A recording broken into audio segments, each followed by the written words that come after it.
The man just used his superpower to glance at the live fish and instantly saw the entire distribution of its bones. So he raised the knife and brought it down, perfectly avoiding the fish's nerves and slicing it into fillets. While everyone mocked his terrible knife skills, they never expected that in the next second they would see the fish that had been filleted still swimming energetically in the water. This scene completely stunned everyone present. Little did they know, the man they always looked down on was actually the world culinary god, and the reason he had fallen to such a low state was because he had been framed. It turned out that the man had won the culinary god championship 3 times in a row, but just as he was about to go for the ultimate title, he was betrayed by his own younger brother. Unaware of the scheme, the man drank poisoned tea and disappeared from the culinary world ever since. His brother then smoothly took the position of the new culinary god. From then on, the man became a homeless scavenger. By a stroke of chance, he happened to meet the daughter of a hotel owner. The woman, feeling sorry for him, took him in to help at her restaurant. Unexpectedly, their closeness sparked jealousy in the head chef, because he had secretly liked the woman for a long time. He never thought a beggar would get ahead of him, so during work, he led the staff to bully the man. He not only made him do everyone's job alone, but also threatened to kick him out if he didn't do it well. But the man didn't get discouraged. He used his professional skills to win over his colleagues. He even won the woman's affection, but the head chef still refused to accept it. So he secretly colluded with a competitor to try and destroy the restaurant, and forced the owner to marry his daughter to him. So that day, the owner of the rival restaurant showed up to cause trouble while the Culinary Association's president was dining there. At that moment, the president was about to leave because the food was bad. Thinking his departure would hurt the restaurant's reputation,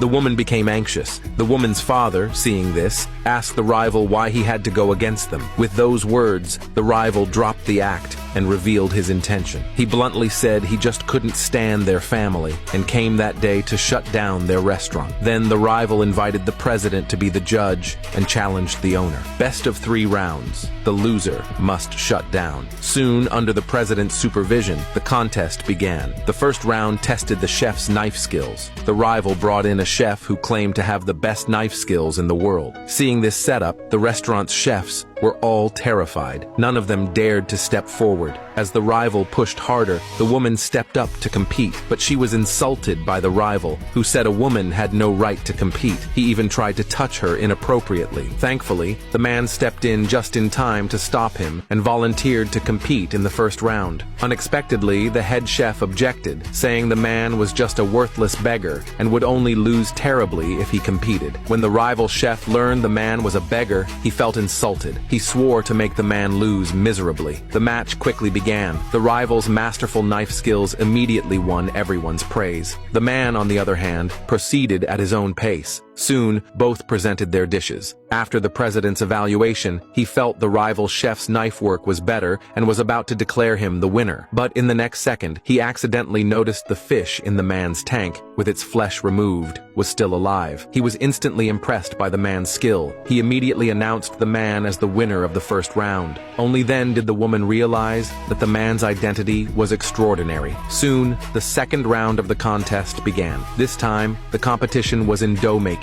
The rival sent out a royal palace chef to compete. Seeing how arrogant the rival was, the head chef stepped up for this round. But in the next second, the rival made his move and instantly shocked everyone. The head chef was also intimidated by the rival's display. Luckily, with the man's reminder, he managed to catch up in time. He and the rival presented their noodles to the president at the same time, but only the man knew that they were definitely going to lose this round. Unbeknownst to the others, the head chef lost on purpose. And just like that, the rival won the second round. Now the match had reached the final deciding round. The score was tied at 1-1. In the next round, the dish could be anything. Each side would send one person to cook freely. The woman, knowing the man's true skills, planned to send him to compete. But this move was strongly opposed by everyone else. They believed he was just a beggar doing odd jobs and couldn't be trusted with the restaurant's future. But under the woman's firm insistence, the man confidently agreed to compete. Meanwhile, the rival sent out the disciple of the culinary god's younger brother. Everyone thought the man was bound to lose. The final round began quickly. Both started preparing sea cucumber and abalone soup. The younger brother's disciple saw the man copying his recipe and insulted him him in front of everyone for having no shame. Little did he know, the man before him was the real culinary god. Soon, in the face of top-tier skill, the disciple began to panic. If he lost to someone who just did odd jobs, it would bring great shame to his master.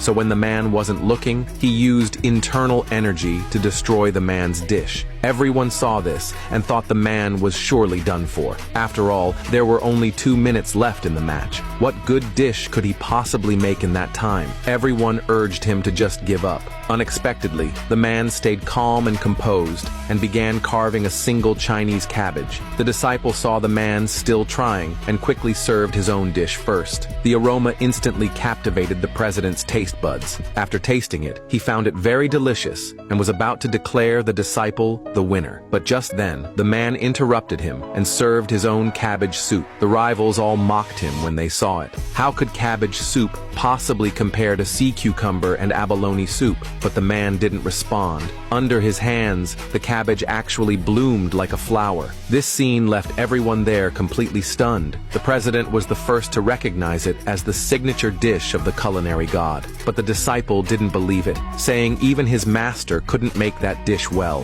How could a beggar possibly do it? He immediately assumed the man was a fraud, but once he took a sip of the cabbage soup, he froze on the spot and even shed tears.